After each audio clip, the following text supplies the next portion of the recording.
Alô? Alô, vocês conseguem me ouvir?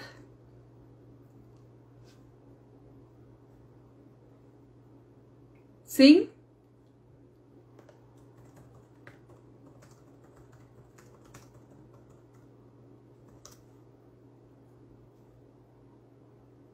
É, maravilha. Tô testando um fone novo hoje para ver se não fica aqueles ruídos da última live, viu? Foi dica aí da galera que assistiu a última live. Brigadão, viu?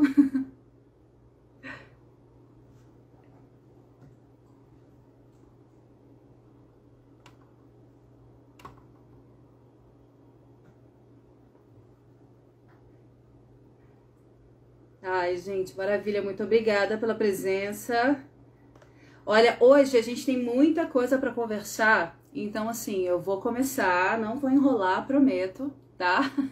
E aí, conforme a galera for entrando, assim, vai se situando. De qualquer forma, acho que depois a gente vai disponibilizar também o vídeo da live, tá certo? Então, vamos acompanhando com a gente.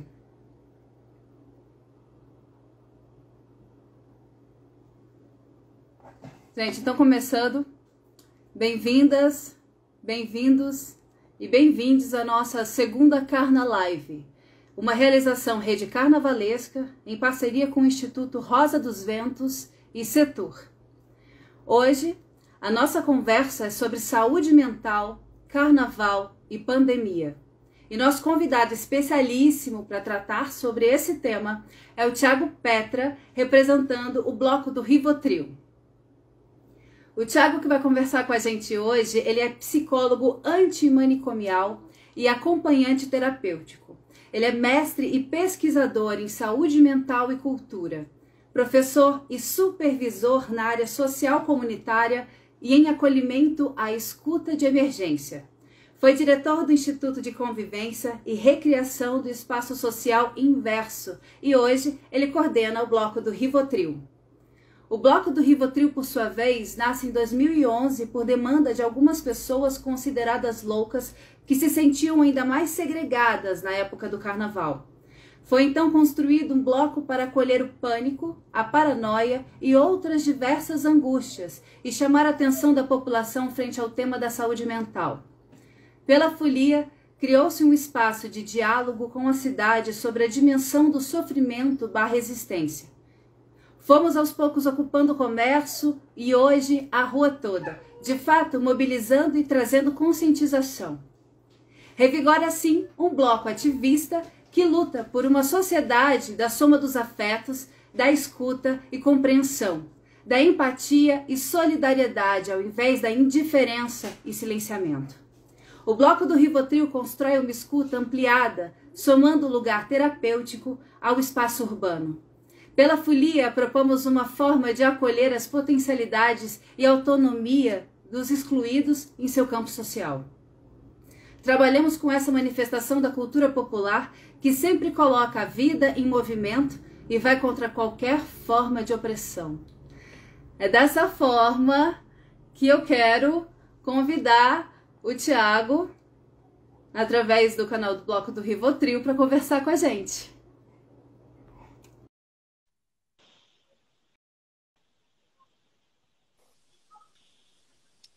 Oi, Thiago! Olá, olá!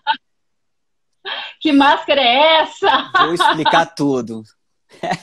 Ai, que maravilha! Que maravilha!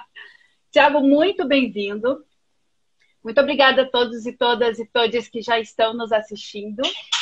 E, Thiago, para começar, que eu acho que assim, a gente tem tanta coisa para falar em uma horinha só, né? Essa conversa já é esperada Sim, por mim há pouco. muito tempo, né, Thiago? Então, para começar, eu queria saber um pouco mais sobre o seu trabalho e como você vê essa inserção entre a cultura e a saúde mental. E aí, na sequência, se você quiser contar um pouco para a gente também sobre a criação do Bloco do Rivotril, fique à vontade. Sim, Letícia, obrigado pelo convite, né? Agradeço bastante.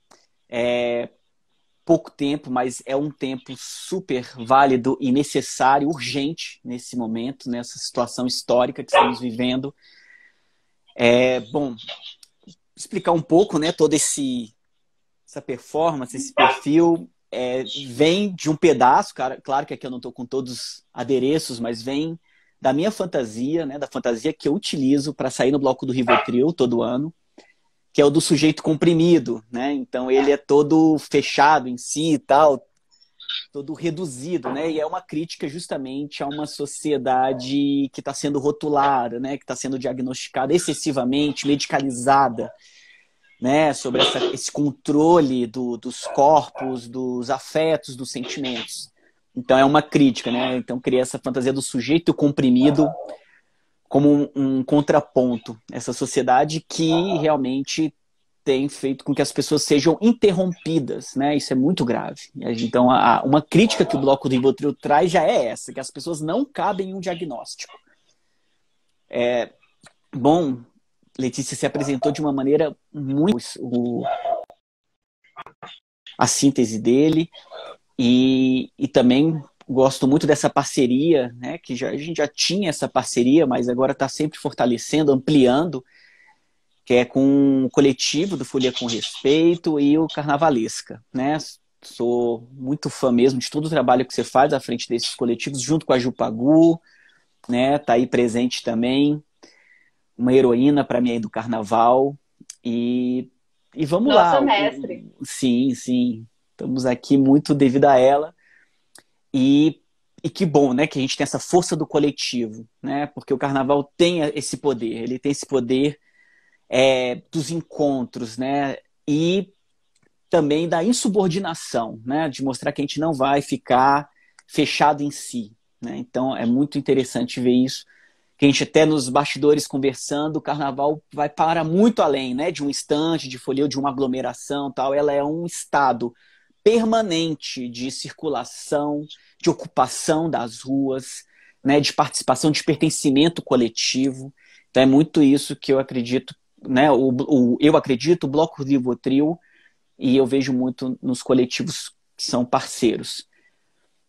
Eu vou falar um pouco do bloco, né? Assim, acho que a ideia é falar, para depois a gente falar muito da saúde mental, pandemia, carnaval. O bloco, ele nasce em 2011 de um coletivo chamado Inverso.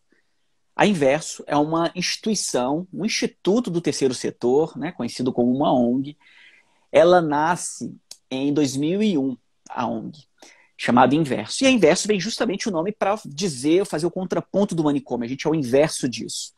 E vem de uns residentes de saúde mental, né? Que haviam residentes em saúde mental e com o Roriz ganhou a eleição, acabou com esse programa de residentes em saúde mental. Esses residentes ficaram desamparados mesmo, e porque era um programa que foi fechado, interrompido, e eles construíram esse espaço. Então também é um espaço coletivo e um espaço hoje de formação, né, de base. Tem parceria com todas as universidades, principalmente no campo do serviço social e da psicologia, e também tem o campo político, né? Sediou durante muito tempo, até coordenou o movimento antimanicomial na cidade. E sempre abriu espaço para outros coletivos. A TV San, que é uma TV comunitária em saúde mental, se reunia lá. Você tem a Inverso acabou acolhendo diversos coletivos. E esse coletivo, depois de 10 anos da sua existência, em 2011, um pouco antes disso, quando eu fui lá para a Inverso, a gente começou a trabalhar com o coletivo as intervenções urbanas. Então colocavam stencil, lambes na cidade. Eu acompanhei muito, um pouco, muito legal. Thiago, porque eu morei durante 10 anos ali na 408 Norte e peguei, assim, acho que o início desse trabalho de vocês de intervenção urbana a partir ali do espaço de vocês da 408 Norte, que eu achei, assim, fantástico, maravilhoso.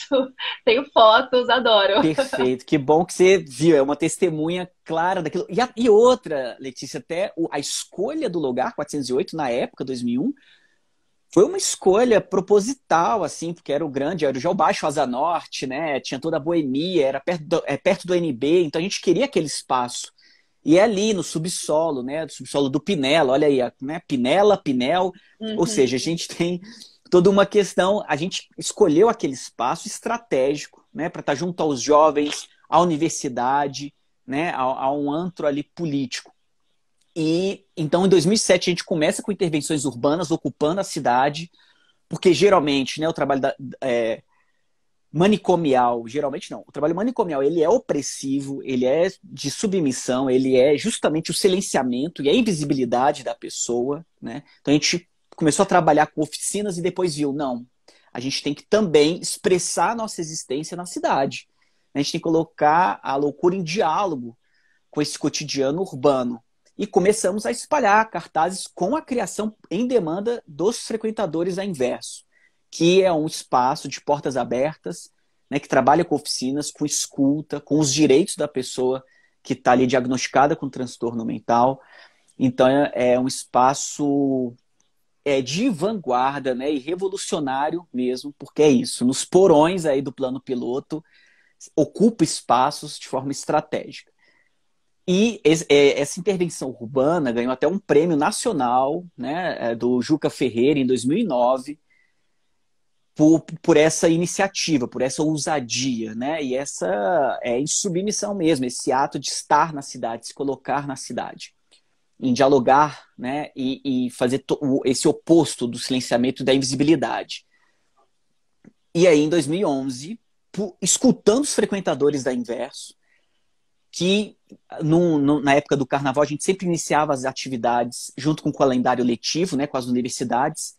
A gente começou a fazer nossas atividades no início do ano e a gente percebeu que perto do carnaval, ao chegar nesse assunto do carnaval, os frequentadores falavam, a maioria disse que nunca tinha pulado o carnaval.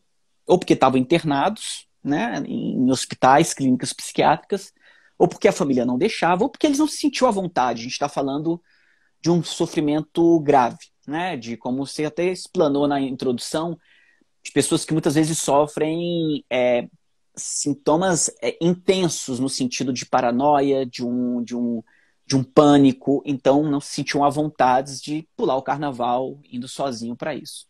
E aí foi aí que a gente pensou, bom, que tal criar um bloco onde a gente possa sair com os frequentadores da Inverso e espalhar e convocar toda a rede pública de atenção psicossocial para sair conosco.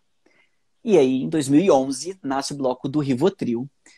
E o nome Rivotril vem justamente porque a gente construiu o nome com os frequentadores. E aqui, ó, deixa eu colocar a máscara do comprimido e mostrar para vocês o primeiro estandarte, né?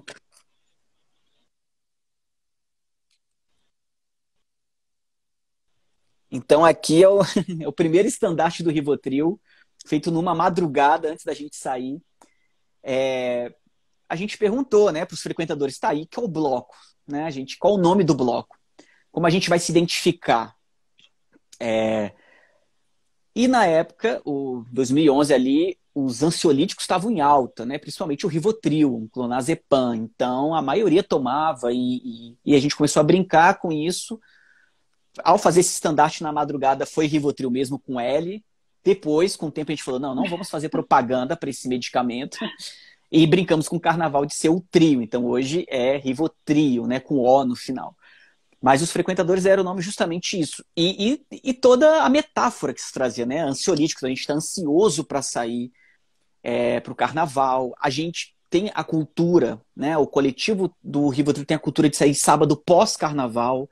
Então a gente também ficou brincando que quem ri por último, Rivotril, né? Isso se deve porque isso se deve assim, porque primeiro o carnaval ele é muito concorrido mesmo, né? E então a gente pensou, não vamos sair no feriado do carnaval, né? Na época, vamos no pós. E aí, até porque a gente tem que ter toda uma equipe, né, de escuta, porque a gente está falando que realmente tem um desfile com todos os frequentadores, né, usuários, pacientes, aí vai vir diversos nomes, nomenclaturas para identificar as pessoas que sofrem, né, que estão em adoecimento psíquico, né, que é um estado ali.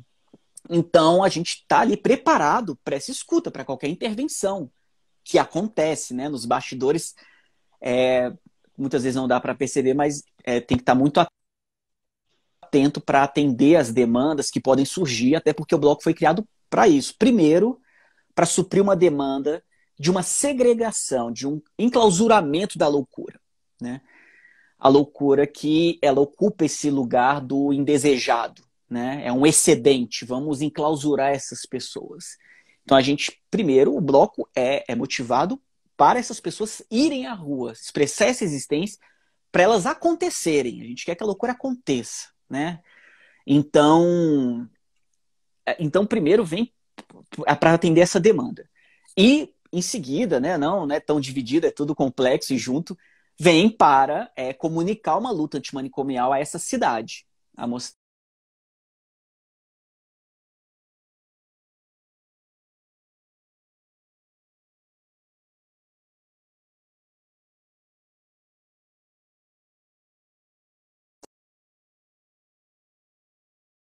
uma luta, a gente sabe que é uma luta mais acadêmica, intelectual, né? Ela é de um convencimento lógico.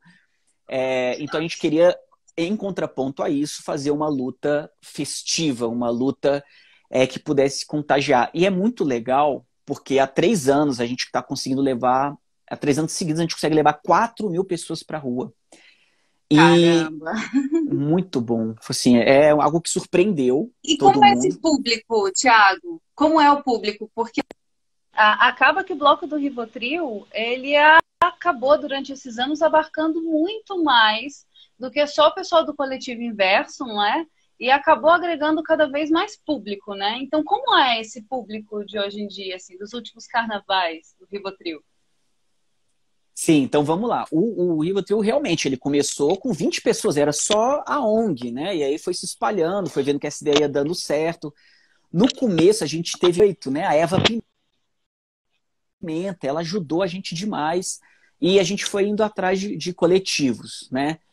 Primeiro era a gente mesmo, batucando latim, a gente tinha oficinas de percussão e ele foi crescendo no sentido de também ter parceiros, né? Hoje em dia, vamos supor não, vamos pegar que a gente tem 7 coletivos juntos. A gente tem o CAPS Paranoá com o Maluco Voador, que é um maracatu também realizado com os usuários de saúde mental lá do Paranoá. A gente tem uma companhia de teatro, de performance que atravessa a porta. A gente tem um coletivo em Sobradinho chamado um grupo de pagode, que ele abre o nosso carnaval, que é o Só Pra Não Surtar. A gente tem a Tamara Maravilha, que é fenomenal. Ela é uma pessoa, uma agente de cultura, né? E é psicóloga. Ela trabalhou num CAPS, ela tem todo num estágio, então ela tem todo o fundamento. A gente também se preocupou muito das pessoas terem um fundamento da luta antimanicomial para não transformar a loucura no fetiche, né? Numa coisa para a gente rir e achar divertida. Então, os parceiros foram crescendo, com isso foi trazendo mais público, né? Uma dupla de DJ chamado Paranoia Delirante, de Taguatinga.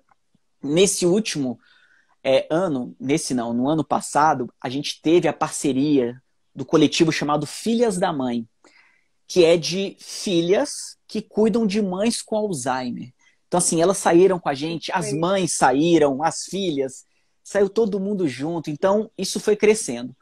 Por se localizar no plano piloto, né, a gente tem uma questão territorial, sim, a 408 foi um território desde 2001, importante o território, o espaço onde você está. A gente começa também a atrair os foliões aqui, né, do plano piloto, e pelos coletivos do Paranoá, vem muita gente junto, né, ao CAPS, ao Centro de Atenção Psicossocial do Paranoá, de Taguatinga. Então você começa a ter uma dinâmica maior de encontro de pessoas. E, bom, diante disso, então, assim, a gente começou a ter participação de outros coletivos. Hoje o Bloco do Rivotril ele é um bloco independente até, ele é uma junção de diversos coletivos, né? Então antes você tinha Inverso como fundador e hoje a Inverso ela é participante do bloco. E junto a isso você tem diversas pessoas participando de reuniões para construir essa folia, como a gente viu, não é só um ato, né, de um instante de folia de aglomeração, ela é permanente. A gente tem a parceria muito legal do Estúdio Cajuína, que são designers de Brasília, que fazem nossas peças, né, nosso Instagram. Então a gente começou a realmente a trabalhar, porque assim, como a gente vai comunicar a luta antimanicomial no carnaval, né? Como falar de loucura no estado de loucura, né? Então a gente começou a ter que utilizar realmente símbolos, né? Os signos ali. Então a gente começou a desenvolver os bottoms, as marchinhas, e participamos de festival de marchinhas, ficamos em terceiro lugar.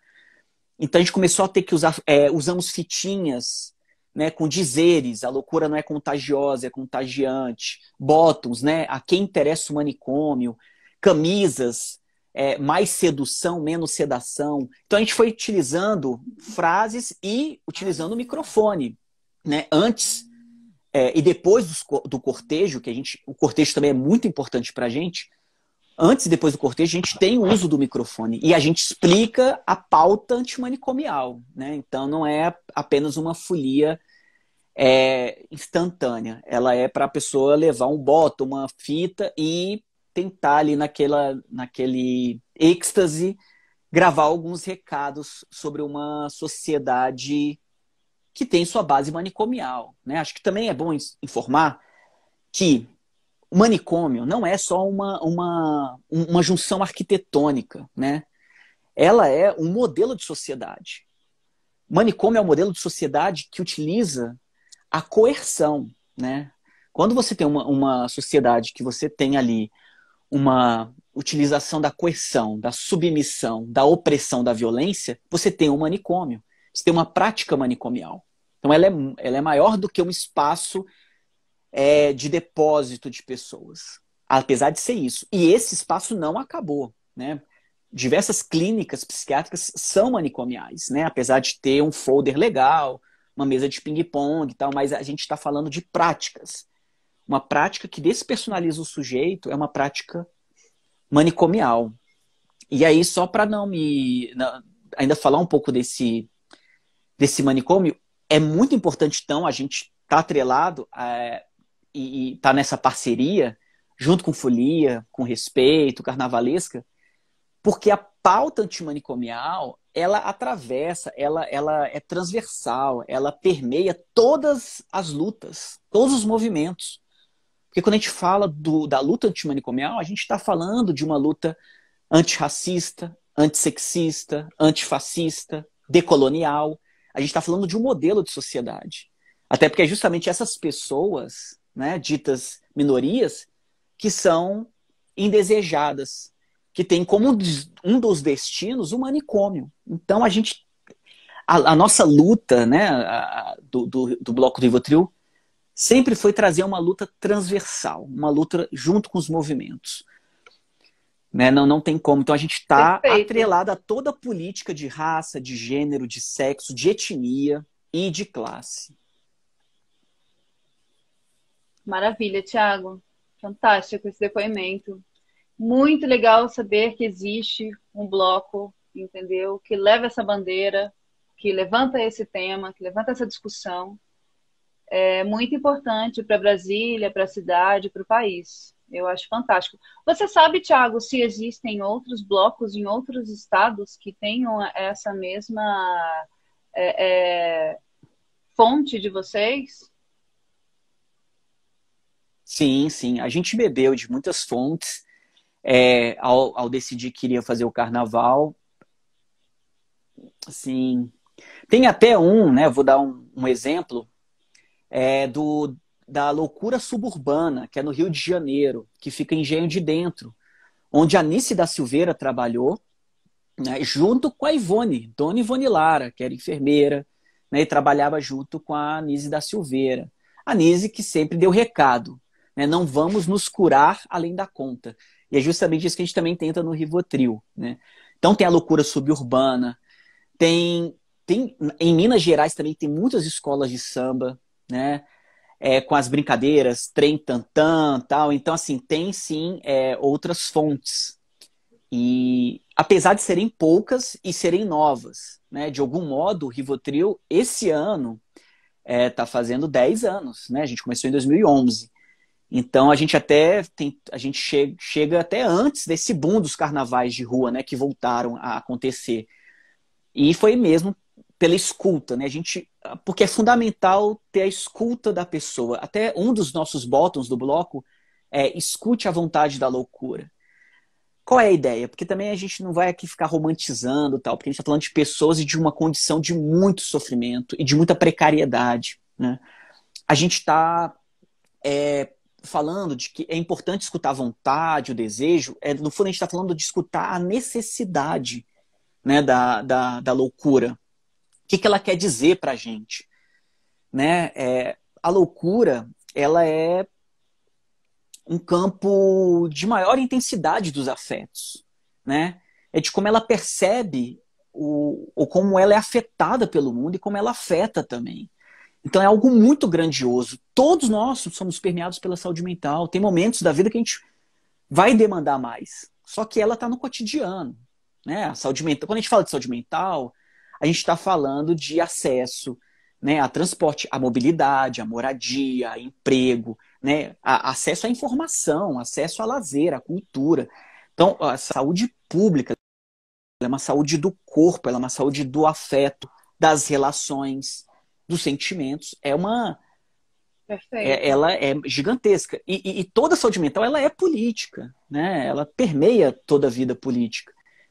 Então, é isso que a gente tem que tentar entender, porque ela não cabe também a só os profissionais de saúde. Ela é uma demanda da sociedade, né? Ela chama todos e todas, porque ela convoca, na verdade, né? Todos nós. Uhum.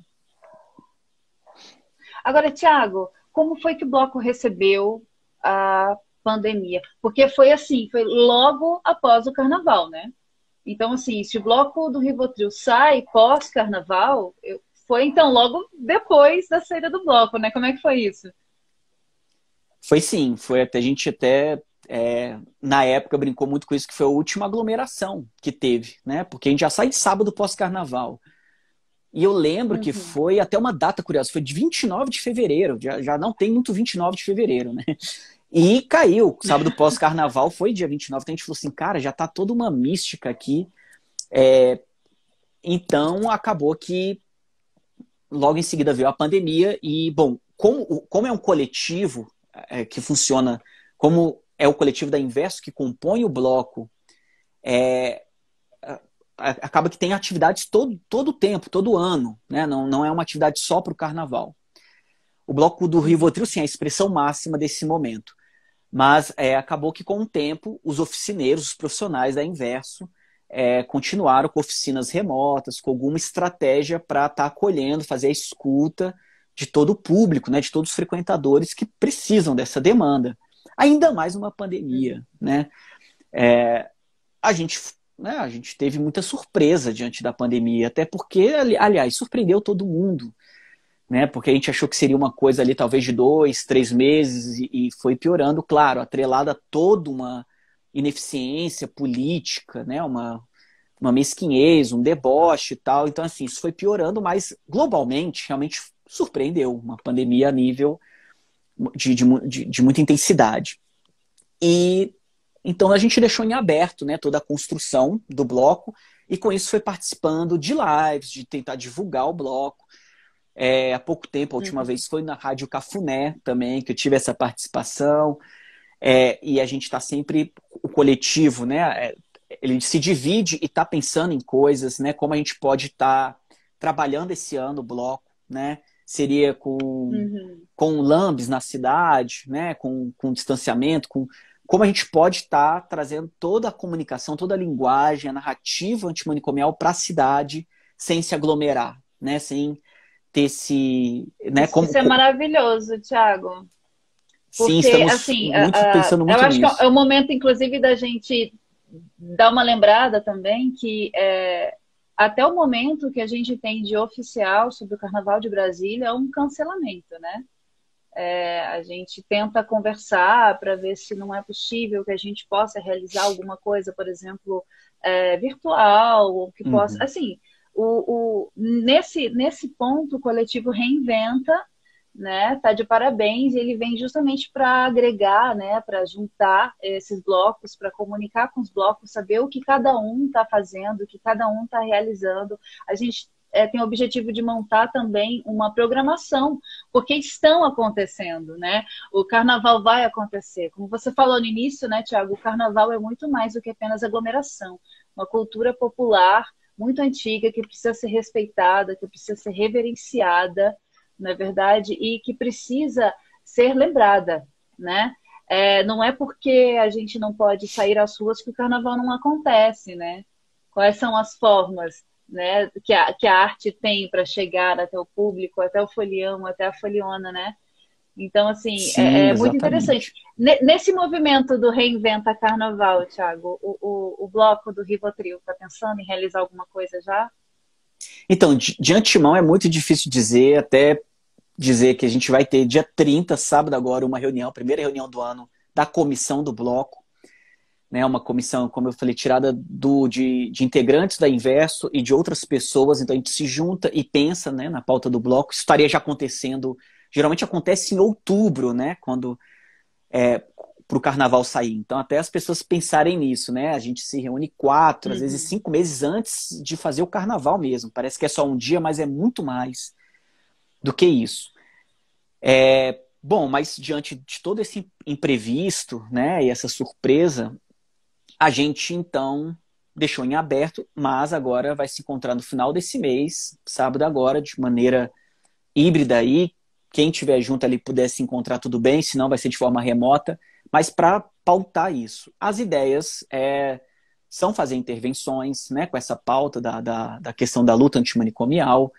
E, bom, a gente vai pensar também em talvez elaboração de vídeos, né, falando mais do coletivo de uma maneira mais didática, né, para as pessoas conhecerem as pessoas que fazem esse bloco, né, realmente a demanda que isso traz e como isso é de todos nós, né, como eu falei, não é só do campo psi ou campo da saúde.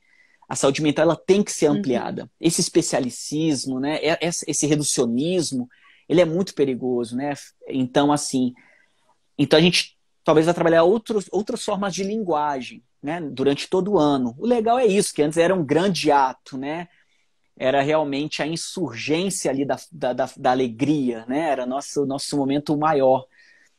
Mas agora a gente quer ver pular um plano. O coletivo ele também é muito forte na luta feminista, né? A maioria da composição do bloco são de mulheres. Então, dia 8 de março, fazer um ato também do bloco. Então, a gente está pensando em muitos atos, né? Mas com essa outra linguagem, talvez mais no campo, né, audiovisual ou de algumas intervenções na cidade, intervenções urbanas através de stencil, de lambe. Isso a gente vai conversar a partir desse final de semana. Mas é isso. Até, né, no bloco sem ser do ano passado, em 2019, o tema foi sobre a luta feminista. Como eu falei, né, a questão de gênero, né, de raça, classe, ela está atravessada assim, pela luta antimanicomial, né?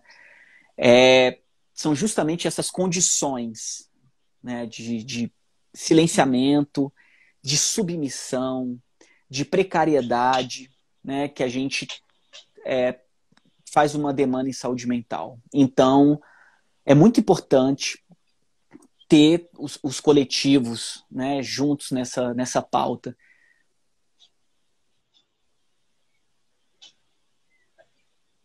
Tiago, a gente chegou a entrar no assunto pandemia, né? Então, assim, como essa questão da saúde mental se relacionou, a gente se relacionou com o carnaval, né? Agora seria legal a gente relacionar um pouquinho com a pandemia, né? Então, assim, eu acho que desde antes, mas com a pandemia eu acho que isso se agravou. Porque, assim, muitas pessoas agora elas estão passando por um momento de angústia, de ansiedade, que pode acabar chegando na depressão. Final do ano passado, não querendo baixar o clima, mas em respeito até às pessoas que nos deixaram, nós acabamos tendo algumas pessoas que nos deixaram, né? Em circunstâncias, assim, bem relacionadas à depressão. E como que o coletivo Inverso e o bloco do Rivotril vê isso, né? Vocês conseguem relacionar como o carnaval, de repente, essa memória do carnaval, como que a gente pode relacionar essa saúde mental com as memórias boas que a gente já construiu, com as memórias afetivas, os relacionamentos que a gente construiu nesses anos de carnaval. Como que você acha que a gente pode trazer isso pro folião e pra foliona que tá, assim, triste igual a gente por não poder ter esse momento desse encontro, entendeu? Físico nesse momento. Bom, vamos lá. Eu vou tentar começar realmente de uma maneira otimista, né? De que, bom, realmente sim. Uma coisa é que essa pandemia, né, ela veio ressaltar, enfatizar a importância e a fragilidade da vida, né?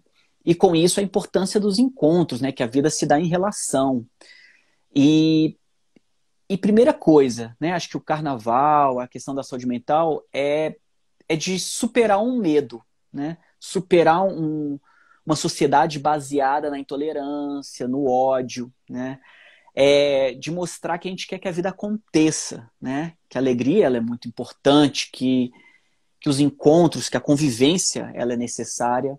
E então a gente quer o extraordinário. A gente não aceita menos que isso. A gente quer o extraordinário. A gente não quer essa vida baseada numa cultura de condomínio, no sentido conceitual aí de pessoas fechadas em si, pessoas com bastante propagando ódio mesmo, né? Então acho que o carnaval ele é a festa, é uma manifestação da cultura popular de maior democracia que tem, né? Que realmente fala das relações, fala dos encontros, fala dos afetos, fala dos sentimentos, né? De manifestar isso de uma maneira explícita, né? De uma maneira transbordante. O resto parece do ano que a gente vai se contendo, né? Vai se distanciando. Então, primeiro, entender a vida numa dimensão de milagre mesmo, né? De que ela é frágil e importante.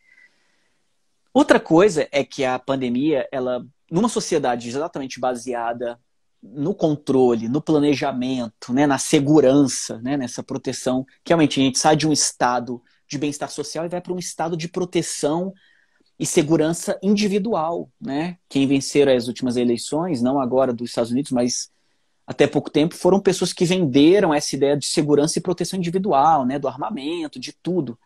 Então, a gente está nessa sociedade de que quer ser protegido, o outro é o inimigo, né? E o medo é o maior mecanismo de controle que existe, né? O Bauman também fala uma coisa legal, né? Ele é muito famoso pelo amor líquido, né? Que muitas vezes no carnaval acontece, mas ele é muito famoso também pelo um livro chamado Um Medo Líquido, que é interessante que ele fala que ele usa a metáfora do reality show, que realmente parece que a gente virou um grande reality show, que o outro tem que ser eliminado, né? O outro é meu inimigo, né? Meu oponente, e só eu sobrevivo nisso. Então, uma sociedade de muito controle, de performance, do aparentar, do desempenho. E não é só de produzir, né? É produzir e impressionar. Então, diante de todo esse controle, planejamento, tal, vem uma pandemia, ela quebra tudo, né? Ela nos lança para um campo de incerteza, de insegurança. Todas as bases que a gente foi construindo, uma guerra, uma pandemia, todos esses campos maiores, eles nos desestabilizam, porque a gente tem que começar a ter um excesso uma hipertensão, né? Um excesso de adaptação, a se adaptar ao que está acontecendo. Então, se alguém tem o privilégio de ter um trabalho remoto, né? Se conseguiu ainda ter um trabalho e as fronteiras do trabalho acabaram, né? Então a pessoa é demandada. Eu sou psicólogo, atendo pessoas, então as pessoas são demandadas às 11 da noite, né? Ficam numa reunião até 3 da manhã. Então, assim, essas fronteiras, a gente achou que seria uma delícia ter um trabalho remoto, piorou, né? Então, assim, esse excesso de adaptação, excesso de atenção, né? As pessoas periféricas ou isso, totalmente silenciadas, oprimidas, elas tendo que pegar um transporte público cheio de gente, né, tendo que continuar um trabalho sem nenhum cuidado dos patrões, né? É como se elas são objetificadas mesmo, coisificadas. Então, assim, a pandemia nos lançou para um campo da incerteza, da instabilidade, e isso intensificou sintomas ou qualquer emoção que já existia, né? Então, desde as tristezas, ansiedades, e aí indo para casos, né, mais específicos assim, da minha área, depressão, né? A depressão, aumentar os casos de depressão, de ansiedade. Não que ela criou novos estados, mas ela potencializou esses estados, né? Aliás, ela começou a fazer essas duas coisas. Então, casos de compulsão, de uso e abuso de substâncias, né? O álcool aí, compulsão alimentar, a automutilação, suicídio, como eu falei, né? Os estados de pânico, de paranoia. Todo o campo psíquico teve sua intensificação, né? Aumentou a frequência e a intensidade desses estados por estar num novo cenário, né? Num cenário bem diferente do que era planejado, do que era... Você vai pegar alguns casos, né? Numa microfísica ali do dia a dia, você vai tentar pegar alguns casos de superação, mas a gente está falando de uma coisa maior, né? E esse que é o grande desafio, né? De como escutar todo mundo, essa demanda coletiva e ao mesmo tempo pessoal, subjetiva, né? A gente tem que tomar muito cuidado para não fechar, não trazer um absolutismo, né? Colocar todo mundo no campo do universal. E então esse é um grande desafio. Agora, ficarão muitas marcas, já estão ficando, como você falou, de pessoas que a gente perdeu muitas pessoas. E não é só isso, né? São outros significados também que a gente foi perdendo. Realmente no campo político, né? Dos governadores, principalmente do presidente, de debochar desse Estado, né? De que não sou coveiro, e daí? Então foi lamentável, né? Está sendo lamentável no sentido de que a gente está vendo de uma precarização da vida, de normalizar a morte, né? Então, assim, eu tô muito preocupado mesmo por conta do contingente, né? De tantas pessoas demandando escuta e ajuda, e como a gente vai fazer isso. Porque outro perigo é o formato Thiago, dessa escuta, né? Tipo, a gente tá também vivendo numa positividade tóxica, né? Com essas enxurradas de coach e tal, aquela ideia, né? Aquela frase de que você consegue, basta você querer. E aí individualiza, você culpabiliza, bota um fracasso, se a pessoa não conseguir, ela vai se sentir pior, né? Então, assim, primeiro, teve um desmonte. acho que minimaliza também, né, Thiago? Acho que a gente minimaliza muito, por exemplo, o tratamento qualificado, né? São poucas as pessoas, na verdade, assim, que eu vejo que têm acesso fácil, né, a um tratamento, a um acompanhamento, nesse caso, né? Queria até aproveitar, Thiago, e perguntar para você, Thiago, onde procurar aconselhamento ou acompanhamento gratuito? Quem está assistindo aqui com a gente, quiser ou para si ou para recomendar para algum amigo, alguma amiga, onde você indica que a gente consegue algum acompanhamento gratuito? Ótimo, porque isso é muito importante a gente divulgar essa rede. Só para voltar, realmente houve um desmantelamento, né, de uma rede pública aí de saúde mental. O governo tem feito ataques, né, junto com toda uma associação de psiquiatria, no sentido de tornar a saúde mental... Primeiro que eles falam doença mental em mercadoria, né? Então você tem janeiro branco, setembro amarelo, tudo em forma de trazer para um lado individual do sofrimento e transformar isso em mercadoria, em vender mais medicamento. Bom, você tem diversos coletivos, né? Eu até recomendei, até te passei o contato, a gente pode colocar na rede carnavalesca e também no Rivotril. O telefone, primeiro, a coisa que eu mais indico é a rede pública de atenção psicossocial, né? Então é uma rede consolidada, né, que tem diversos serviços substitutivos ao manicômio. Então eles têm como uma pauta a inclusão da pessoa, né? Se escuta a inclusão. Eles trabalham no território, então trabalham em forma comunitária. Então, primeiro, né, a pessoa pode entrar lá, Rede de Atenção Psicossocial DF, vai ter o e-mail, vai ter o telefone, e de lá vão orientar qual a sua região, qual o serviço que você deve procurar. Isso é muito importante. Um segundo passo, aí também por eu trabalhar, dar aula numa universidade, eu também indico muito as clínicas escolas, né? Essas escolas universitárias, que são realmente pessoas que estão quase numa residência, né, no campo da saúde, são pessoas que estão no último ano de formação, e todas as universidades oferecem estágio, oferecem recursos de escuta e de acolhimento, né, para diversas pessoas em situação de rua. A gente também está falando de uma pluralidade, né? A gente está falando de quilombolas, de indígenas, de pessoas em situação de rua, de pessoas periféricas. E então, esses dois pontos, né, as clínicas e escolas, as universidades, coloca a universidade, sabe que sua região tem uma universidade, ela vai ter, com certeza, um núcleo de estágio para um acolhimento, para uma escuta. Então, eu realmente trabalho nesse campo, né, também de estágio social comunitário e de plantão psicológico, de uma escuta emergencial e de urgência.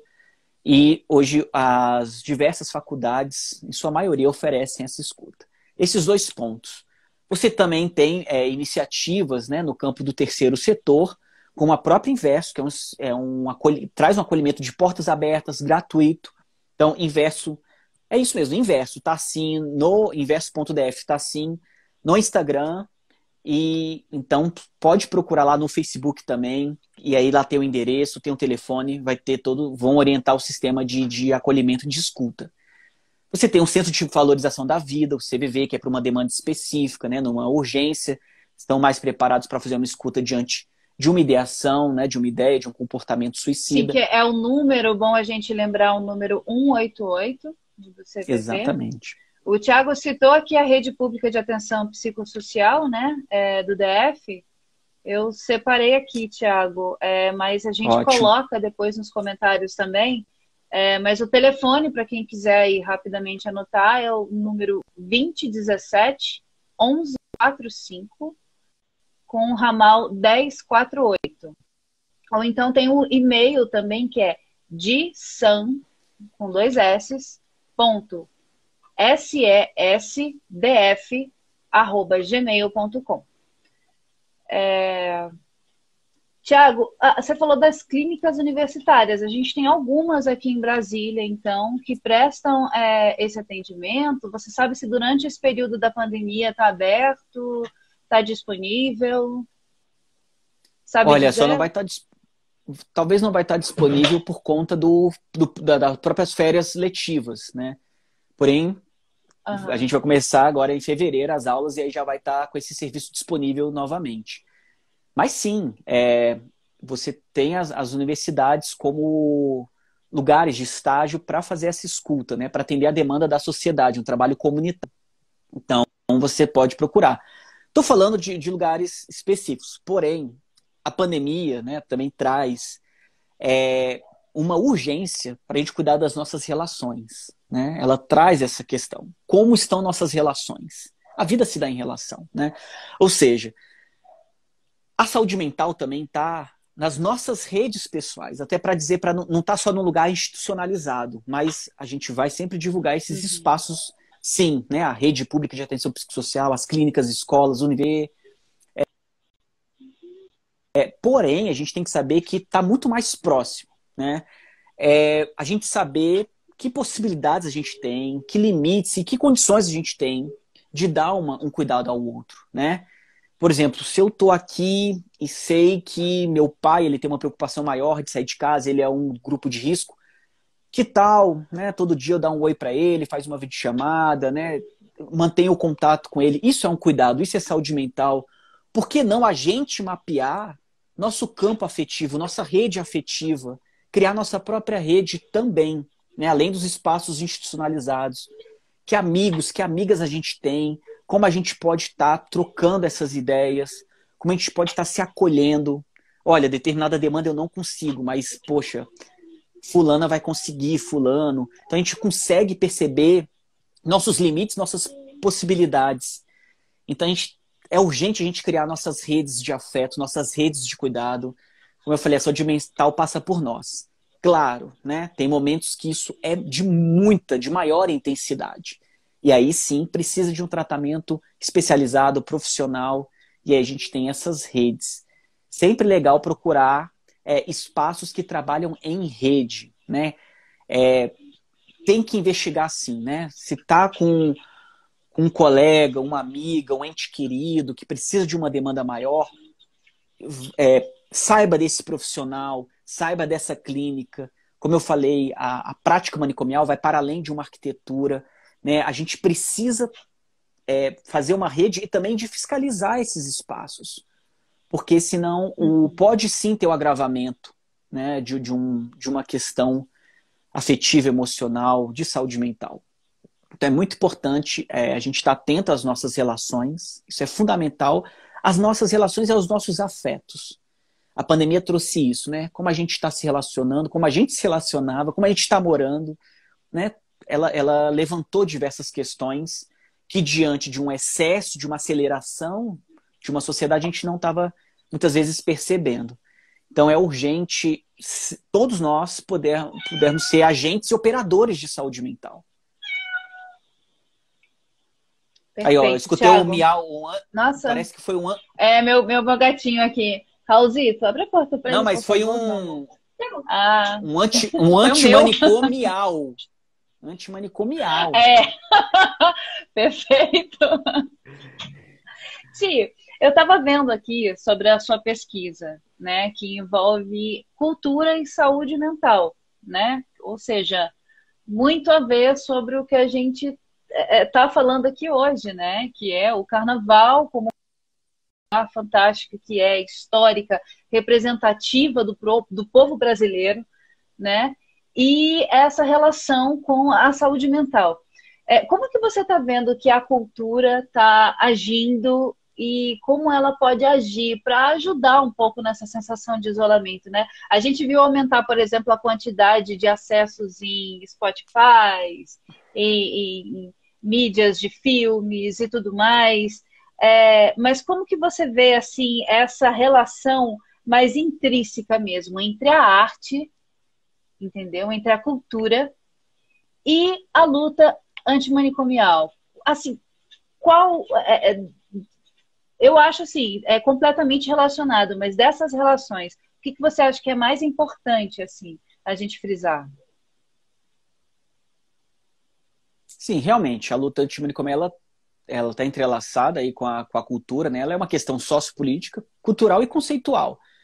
A cultura, ao meu ver, eu sempre participei da luta antimanicomial, do movimento, eu sempre fui para a comissão de cultura justamente por acreditar que ela é uma modificadora. Com a cultura, a gente pode tocar o tecido social, afetar o tecido social, e a partir daí a gente traz transformações, traz mudança. A cultura, ela é uma pedagogia, né? É uma ensinar a uma prática da liberdade, ensinar a transgredir, né? Então a cultura e pedagogia, né, para mim tem tudo a ver, e o Bloco do Rivotril acredita muito nisso, nessa linguagem, né, nessa de ocupar e circular na rua, né, de pertencer e participar coletivamente da cidade. Agora, então a gente pensa que a gente precisa de uma manifestação coletiva permanente na cidade, né? Não uma lei do silêncio, né? Todo que tenta estancar, interromper a vida de uma cidade. A gente precisa ser resistente, a gente precisa realmente ter uma insurgência, uma insubmissão, né? Como eu falei, a gente precisa desejar o extraordinário. A vida não pode ter esses interrompimentos, porque sem manifestação permanente de cultura, é uma cidade morta, de sujeitos escondidos, né? Submissos, né, a uma paranoia coletiva, no sentido de ter inimigos, de ter que excluir as outras pessoas, ter que eliminar as outras pessoas, né? Bom, então, nesse momento de pandemia, eu vejo que é usar estratégias muito criativas, né? A gente tem que superar nisso. É muito legal ver, às vezes, pessoas conseguindo, de algum modo, levar a cultura pelas próprias lives, né? Pelos aplicativos. Digo, também como pessoas que estão saindo no sentido de não aglomerar, mas de tocar debaixo de um bloco, para os senhores que estão assistindo ali, com a banda sozinha ali embaixo, com distanciamento. Você tem visto muito essas novas configurações de levar a cultura para as pessoas, né? Também de teatro na rua, conseguir ver essas performances. De algum modo vai ter que ser algo de muita inteligência, de novas intervenções, né? Mas também é um momento que eu descobri, Letícia, que é um momento também, muitas vezes, de descansar. Descanso também é luta, né? A gente tem que entender muito isso, de que não é nenhuma culpa, né? A gente não tem que ter culpa nenhuma. É o momento de pensar, de estar junto, de estabelecer essa rede social afetiva, mas também de se oxigenar, de respirar. Eu tô sentindo também que esse momento nosso, igual a gente falou do Rivotril, a gente ficou com pressa de se reunir, falou, calma, né? A gente tá todo ano colocando o bloco na rua, a gente vai precisar respirar, vamos ver as estratégias, né? A gente precisa também não se antecipar, se cansar para além da conta.